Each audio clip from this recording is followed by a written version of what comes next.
जो अकबर साहब ने कहा वो सच है, क्योंकि ये नहीं कहा मैं कि कुछ लोगों का सोशल मीडिया का दीवाने है, कहीं उन्होंने कुछ कहा, कहीं किसी का दोस्त है, कहीं किसी का दोस्त बोल के हम लोग उनको पुलिस केस में लगा रहे। अध्यक्षा ने अकबर साहब आप परमिशन दे तो 2 मिनट मैं तेलुगु में बोलता हूं, क्योंकि ये तेलुगु में नहीं बोले तो सर 2 తారీఖు వాళ్ళు అప్లికేషన్ పెట్టుకుంటే 3 తారీఖు పోలీసులు తిరస్కరించారు, 4 తారీఖు హీరో కానీ హీరోయిన్ కానీ సినిమా ప్రొడ్యూసర్స్ కానీ ఎవరు థియేటర్ రావడానికి వీల్లేదు, ఈ థియేటర్లో మేము సెక్యూరిటీ ఇవ్వలేము, ఈ థియేటర్కు ఉన్నది ఒకటే దారి, ఈ దారిలో ఇంతమంది వేలాది మంది అభిమానులు వచ్చినప్పుడు మేము కంట్రోల్ చేయలేము, వద్దు అని తిరస్కరించారు. తిరస్కరించిన తర్వాత కూడా 4 తారీఖు 9:30 ప్రాంతంలో హీరో రావడం జరిగింది. రావడం కారులో వచ్చి థియేటర్లో పోయి సినిమా తీసి మళ్ళీ కారులో వెళ్ళిపోతే పెద్దగా ఇంత ఇబ్బంది జరుగుతుండేనేమో లేదో నాకు తెలియదు. కానీ ఎక్సోడ్ చౌరస్తా కంటే ముందు నుంచే కారులో రూఫ్ టాప్ ఓపెన్ చేసి రోడ్ షో చేసుకుంటే థియేటర్లో పోవడంతో ఆ చుట్టుముట్టుతున్న 7-8 థియేటర్లలో ఉన్న సినిమా అభిమానులు మొత్తం ఇక్కడికే రావడంతో వేలాది మంది జమ అయ్యారు. ఆ గేట్ ఒక్కసారి హీరో కారు లోపలికి పంపించడానికి ఆ ఉన్న గేటు తెరవడంతో వేలాది మంది ఒక్కటేసారి ఉప్పెనలాకి వచ్చారు. ఆ ఉప్పెనలో చనిపోయిన రేవతి, ఆమె కొడుకు, భార్య, భర్త, కూతురు వాళ్ళు అలాగైపోయి కొడుకు తల్లి ఒక పక్కన పోయి ఆ జనాల నుంచి తప్పించుకొని టికెట్ చేసుకొని ఆ తొక్కిసలాటలు హీరోను థియేటర్ లోపలికి తీసుకుపోవాలనుకున్న టైంకి అతను బండి మీద రోడ్ షో చేసి దిగేటప్పటికి వేలాది మంది హీరోను కలవడానికి చొచ్చుకొచ్చారు ముందుకు. అసలు అంటే ఈ రకమైన వాతావరణంలో అతన్ని లోపలికి తీసుకువెళ్ళాల్సిన సందర్భంలో అతను ప్రైవేట్ సెక్యూరిటీ ఇవాళ మనం ఫంక్షన్లలో బౌన్సర్లని మనం చూస్తూ ఉన్నాం. 50-60 మంది సరిగ్గా లెక్క తెలియదు, 50-60 అని అంటున్నారు, నెంబర్ 4 ఎక్కువ తక్కువ.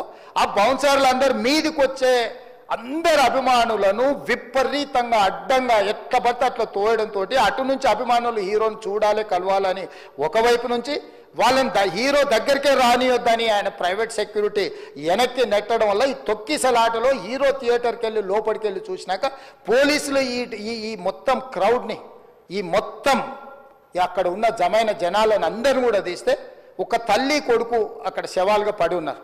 ఆ తల్లి అంత తొక్కిసలాటలు కూడా నేను ఆ వీడియో చూసిన ఆ తల్లి లోపలికి వచ్చినప్పుడు కొడుకు చేయి పట్టుకొని ఎంత జాగ్రత్తగా కొడుకుని తీసుకొని వస్తుందో ఆ తల్లి ప్రేమ ఎట్లుంటుందో అక్కడ నాకు చూసి నాకు అర్థమైంది. ఆ శవాలుగా మారిన తల్లి కొడుకు చెయ్యి ఇడవలే అధ్యక్ష, అట్లే చెయ్యి బిగ్గర పట్టుకొని పోలీసు వెళ్ళి చూస్తే ఆ తల్లి, ఆ పిల్లగాడు, ఆ తల్లి ఆ చెయ్యి వదలకుంటే కన్నబిడ్డను పట్టుకుని తల్లి చచ్చిపోయింది అధ్యక్ష. అట్లాంటి సిచ్యువేషన్లో పోలీసులు తల్లిని కొడుకుని హాస్పిటల్కి అక్కడ ఫస్ట్ ఎయిడ్ ట్రీట్మెంట్ చేసిండ్రు. పోలీసులు ఏం డాక్టర్లు కాదు, హుటాహుటిన తరలించిండ్రు.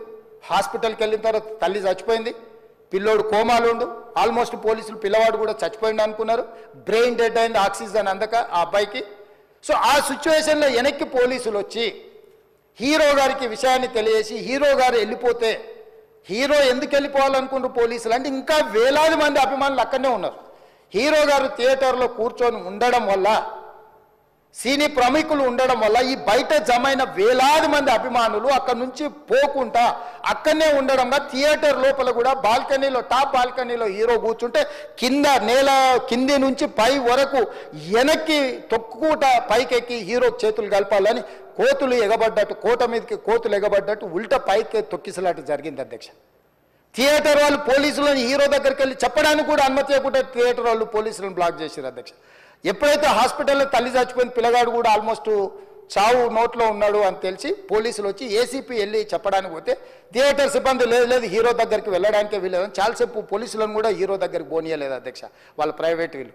చివరికి ఏసీపీ కోపం వచ్చేసి మిమ్మల్ని అందరిని తీసి లోపల వేయాల్సి వస్తుంది అని చెప్పిపోయి హీరోకు ఏసీపీ క్లియర్గా ఇద్దరు చనిపోయినరు, మీరు ఇక్కడ కూర్చుంటే థియేటర్లోనగా థియేటర్ బయట ఉన్న వేలాది మంది ఈ సినీ అభిమానులను మేము కంట్రోల్ చేయలేకపోతున్నాం, లా అండ్ ఆర్డరు శాంతి భద్రతలు చేయి దాటిపోయినాయి, మేము లాఠీ చార్జ్ చేయాల్సిన పరిస్థితి ఉంది, మీరు దయచేసి వెళ్ళిపోండి, వచ్చిండ్రు చూసిండ్రు కదా వెళ్ళిపోండి అంటే లేదు నేను సినిమా అయిపోయే వరకు ఇట్లే కూర్చుంటానని పోలీసులతో చెప్పిండని సిటీ కమిషనర్ నాకు చెప్పడం జరిగింది అధ్యక్ష. అదేవిధంగా ఇంకా కంట్రోల్ కాకపోవడంతో అప్పుడు డీసీపీ పై అధికార రంగంలో దిగి వాళ్ళ అందరినీ లోపల వాళ్ళ ఎంబడున్న అడ్డుకుంటున్న వాళ్ళను పోలీసులతో జరిపించి చక్కగా డీసీపీ పోయి హీరో గారికి బయట చనిపోయినరు, పరిస్థితి చాలా గందరగోళంగా ఉన్నది.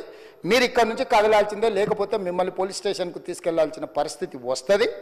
మీరు ఇక్కడ నుంచి కదలాల్సిందే అని బలవంతంగా అతన్ని సినిమా మధ్యలో 12 గంటల సమయంలో, రాత్రి 12 గంటల సమయం అట్టిట్టుగా ఆ సమయంలో అతను తీసుకొచ్చి బండెక్కిస్తే మళ్ళీ అతను రూఫ్ టాప్ ఓపెన్ చేసి మళ్ళీ చేతులు ఊపుకుంటూ రోడ్ షో చేసుకుంటూ, అంటే తల్లి చనిపోయి పిల్లగాడు చావు బతుకుల మధ్యలో ఉన్నాడు, మీరు వెళ్ళండి అని వెనక్కి పంపిస్తే కూడా మళ్ళీ కారులో రూఫ్ టాప్ ఓపెన్ చేసి చేతులు ఊపుకుంటా అభిమానులను సంతోషపెట్టుకుంటా రోడ్ షో చేసుకుంటా అతను వెళ్ళిపోయింది అధ్యక్ష.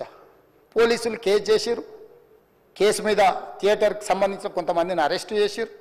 అరెస్టు చేసి 10-11 రోజుల తర్వాత పోలీసు హీరో గారింటికి వెళ్ళిండ్రు. మీరు కూడా కేసులో A11 మీ మీద కేసు ఉందని చెప్పడానికి పోలీసులతో దురుసుగా ప్రవర్తించిండు. మీరు ఆ వీడియోలన్నీ కూడా చూసిండ్రు. ఆ పరిస్థితిలో చట్టాన్ని అమలు చేసే పోలీసులు ఆల్రెడీ ప్రాణాలు పోయినాయి. ఒక నిరుపేద తల్లి చనిపోయింది, కొడుకు చావు బతుకుల మధ్యలో ఉన్నాడు. ఆ రోజు కోర్టుల కేసులు కూడా వస్తున్నాయి. కోర్టుకు కూడా మీరు విచారణలో ఏం చేసిండ్రని కోర్టుకు కూడా పోలీసులు జవాబు చెప్పాల్సిన పరిస్థితి ఉండే అధ్యక్ష. దాంతో మాట్లాడితే వాళ్ళు చాలా బాధ్యతారహితంగా సమాధానాలు ఇచ్చారని మా పోలీస్ సిబ్బంది చెప్తున్నారు. దాంతోనే అతన్ని పోలీస్ స్టేషన్ తీసుకెళ్ళారు అధ్యక్ష. ఇక్కడి వరకు ఒక హీరో, ఒక థియేటర్లో జరిగిన సంఘటనలు, వీటన్నిటి నేపథ్యంలో పోలీసులు వాళ్ళ విధి నిర్వహణ నిర్వహించారు అధ్యక్ష.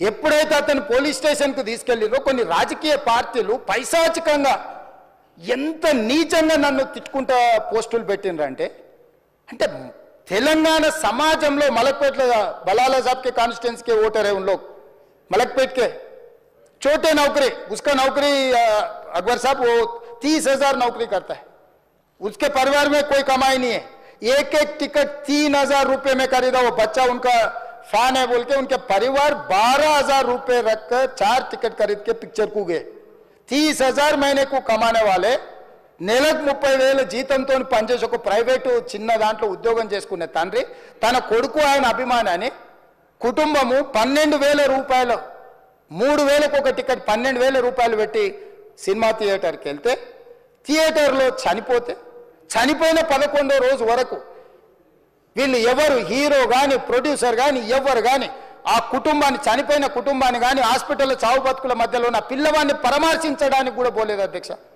ఇది ఏ రకమైన మానవత్వం అధ్యక్ష నాకు అర్థం కాలే ఇలాంటి మానవత్వం లేకుండా వ్యవహరించిన వాళ్ళను పోలీసులు విధి నిర్వహణలో భాగంగా పోలీస్ స్టేషన్ కు తీసుకెళ్తే ఒక ఆయన ట్విట్టర్లో పెడతాడు అడ్డగోలుగా 10 ఏళ్ళు మంత్రి చేసి ఉద్యమాలు చేసినామని చెప్పుకునేటోళ్ళు ఉద్యమాల సమయంలో సినిమా షూటింగ్లో జరగొద్దని దాడులు చేసిన వ్యక్తులు ఇయాల అతను భగవత్ స్వరూపుడు అసలు అతన్ని పోలీసులు ముట్టుకుంటారా అసలు ఈ రాష్ట్రం ఏమైపోతుంది రాష్ట్రం ఉంటుందా ఈ రకంగా రాజకీయ పార్టీలు అధ్యక్ష రాజకీయ పార్టీలు ప్రజాప్రతినిధులుగా చనిపోయిన ప్రాణాల విలువ లేకుండా చావుకు కారణమైన ప్రత్యక్షంగా పరోక్షంగా అయిన వాళ్ళని పోలీస్ స్టేషన్కు విచారించడానికి పిలిస్తే కూడా అది కూడా తప్పుపట్టి ప్రభుత్వాన్ని బద్నాం చేయాలి ముఖ్యమంత్రిని తిట్టాలని ఎంత నీచమైన భాష వాడింది అధ్యక్ష యూట్యూబ్లలో మీరు చూడండి నాకేముంటుంది అధ్యక్ష ఏంది ఆ సినిమాకు స్పెషల్ రిలాక్సేషన్స్ ఇచ్చి ఇవాళ సినిమా ఏదైతే వ్యాపారం చేసిందో సినీ పరిశ్రమను ప్రోత్సహించాలని మొదటి వారం అత్యధికంగా సినిమా ధరలతో టికెట్లు అమ్ముకోవడానికి స్పెషల్ షోలు వేసుకోవడానికి బెనిఫిట్ షోలు వేసుకోవడానికి ప్రత్యేకమైన అనుమతులు ఇచ్చింది నా ప్రభుత్వమే కదా మా ప్రభుత్వమే అధ్యక్ష సినీ పరిశ్రమను ప్రోత్సహించాలనే మా విధానం ప్రోత్సహించే క్రమంలో తెలంగాణ ప్రజల ప్రాణాలను తీసుకోమనే ప్రాణాలు తీసుకుంటే కూడా వాళ్ళని ఏమనొద్దానంటే మీరు లా చేయండి అధ్యక్ష మరి స్టేట్కు లా అథారిటీ ఉందో లేదో నాకు తెలియదు కానీ star film star super stars or political stars is having some special privilege if they murdered anyone also we need not to prosecute or otherwise we need not to book any case against these personalities అని మనం మీరు చట్టం చేస్తా అంటే సినీ ప్రముఖులకు కానీ రాజకీయ ప్రముఖులకు కానీ స్టార్లని ఫీల్ అయ్యే వాళ్ళ పట్ల ప్రత్యేకమైన చట్టం ఉంటుంది వాళ్ళ మీద కేసులు పెట్టొద్దని మీరు ఏమైనా చట్టం చేస్తే ఆ చట్టం అమలు చేస్తాం అధ్యక్ష ఈ రోజున్న డాక్టర్ బాబాసాహెబ్ అంబేద్కర్ ఇచ్చిన చట్టం ప్రకారము దీనికి కారణమైన వాళ్ళను ప్రత్యక్షంగా పరోక్షంగా కారణమైన వాళ్ళందరి మీద కేసులు కట్టి పోలీసులు విచారణ చేయాల్సిందే బాధితులను శిక్షించాల్సిందే అధ్యక్ష సో ఈ రోజు ఆ కుటుంబాన్ని ఆదుకోవడానికి ఈ రోజు కూడా ఆర్థికపరమైన విషయాల్లో కానీ దీంట్లో కానీ వాళ్ళెవరు పెద్దగా ఆసక్తి, కనీసం సినిమా వాళ్ళు ఒక్కరోజు అతను పొయ్యి వస్తే సినీ ప్రముఖులందరూ అతని ఇంటికి వెళ్ళి అతనికి మొత్తం ఏదో కాళ్ళు చేతులు యాక్సిడెంట్లో పోయినట్టు కన్నీళ్లు గారుస్తారు. ఈ సినీ ప్రముఖులు ఒక్కరైనా హాస్పిటల్కి పోయినరా అధ్యక్ష? నేను సూటిగా తమ ద్వారా సినీ ప్రముఖులను నేను అడుగుతున్నా అధ్యక్ష. తల్లి చనిపోయి 9 సంవత్సరాల పిల్లగాడు బ్రెయిన్ డెడ్ అయ్యి ఆక్సిజన్ అందక 20 రోజుల నుంచి హాస్పిటల్లో కోమాలో ఉంటే ఈ సినీ ప్రముఖులు ఒక్క రోజు కోసం పోలీస్ స్టేషన్ పోయిన ఇంటికాడ క్యూ కట్టి ప్రభుత్వాన్ని తిడుతున్నారు, నన్ను తిడుతున్నారు, అతన్ని పరామర్శిస్తున్నారు. ఏమైంది అధ్యక్ష? అతను కాలు పోయిందా, కన్ను పోయిందా, చేయి పోయిందా, ఏమైనా కిడ్నీలు దెబ్బతిన్నా, ఏమైంది? అతన్ని ఇంతమంది సినీ ప్రముఖులు పరామర్శించారు, కలిసిండ్రు, అభినందించారు. కానీ ఆ పిల్లగాన్ని కనీసం అన్న పరామర్శించడానికి సినీ ప్రముఖులు ముందుకు రాలేదంటే సినిమా ఇండస్ట్రీలో ఉన్న ప్రముఖులు ఏం ఆలోచన చేస్తుండ్రో, ఏం కోరుకుంటుండ్రో నాకైతే తెలియదు. 100% 100% जो भी अकबरुद्दीन ओवैसी साहब ने जो मुद्दा उठाए, वो मुद्दा के लिए मैं ये बात कह रहा हूँ, सचमुच बोल रहा हूँ, ये शर्म की बात है. 20 दिन के बाद भी एक दिन के लिए उनको पुलिस स्टेशन को लेकर गए तो हाईकोर्ट भी इमीडिएट अजर्नमेंट मोशन, लंच मोशन ले लिए, उनका बेल भी दे दिए, सब कुछ है. आधी रात को 11-12 बजे अपने लोग बोल रहे थे जेल का दरवाजा खोलो, 12 बजे उनको छोड़ो. अरे भाई कहाँ है प्रोविजन? कहाँ से छोड़ू मैं? कोई मेरा घर का मामला नहीं है. मेरा घर का मामला है तो मेरा गेट निकाल के आने वाले जाने वाले को मैं बोल सकता हूँ. जेल का दरवाजा मेरा हाथ में नहीं है, कानून के हिसाब से चलाने का है मेरे को. रात 12 बजे अरे वो फिल्म स्टार है उसको छोड़ दो. भाई अगला दिन मैं रहे तो ना फिल्म स्टार को छोड़ने के लिए. अगर आधी रात को 12 बजे किसी को जेल से छोड़ने का कोई लॉ है तो बोलो, मैं भी लागू करता हूं. तो इसीलिए ये इतने फिल्म स्टार कोई भी दवाखाने तक नहीं गया, छोटे बच्चे को नहीं देखा अकबर साहब. ये अफसोस की बात है, शर्म की बात है. सचमुच बोल रहा हूं मैं. अगर मैं वहां पर जाके देखने के लिए मैं पूरा स्टाफ और मेडिकल एंड हेल्थ सेक्रेटरी, मेरे कमिश्नर, सब टीम को मैं डिप्लॉय कर दिए. सीता और अपने कमीशन चेयरपर्सन सब लोगों को वहां भेज के मैं continuously I monitoring that boy health condition. So ये कैसे, कहां जा रहे हैं हम लोग? भाई उन लोगों को जिम्मेदारी दी नहीं है, हम समझ भी सकते है नहीं है वो बात अलग है. मगर कुछ पॉलिटिकल पार्टीज 10-10, 20-20 साल जो रिप्रेजेंट किए, मंत्री किए, वो लोग मुझे गाली दे रहे हैं. उसके ऊपर कैसा केस लगाते हैं? वो मेरा दोस्त है. भाई आपके लिए, आपके दोस्त के लिए कोई नया कानून बनाना है तो बनाओ, देखेंगे. अरे आपके दोस्त रहे तो 12 खून माफ है क्या? मेरा भाई के लिए भी माफ नहीं है, आपके लिए कहां से माफ करूं मैं? मेरे परिवार के लिए भी कोई नया कानून नहीं है. स्पीकर साहब, मैं ये कुर्सी में बैठा हूं, जो कानून है डॉक्टर बाबा साहब अंबेडकर जी ने जो कानून दिया, कानून के हिसाब से हम सरकार चलाएंगे. जो अकबर साहब ने जो बात दिखा, कुछ प्राइवेट डिस्कशन से, कुछ पब्लिक विजुअल से. जो पब्लिक विजुअल्स में वो वापस जाते वक्त भी हाथ हिलाया, रोड शो किए, आने से पहले किए, जाने से समय पर किए, पुलिस वाले भी उसको जल्दी जाने के लिए कोशिश प्रेशर किए, सब कुछ सच है. मगर उनको तो बेल मिल गए. अभी कानून तो हम मानना ही पड़ता. तो ये हकीकत है, सचमुच है, मगर ये अफसोस की बात है. मैं फिल्म इंडस्ट्री जो बड़ा लोग है, मैं उन लोगों से गुजारिश करता हूं, इनह्यूमन नहीं रहना.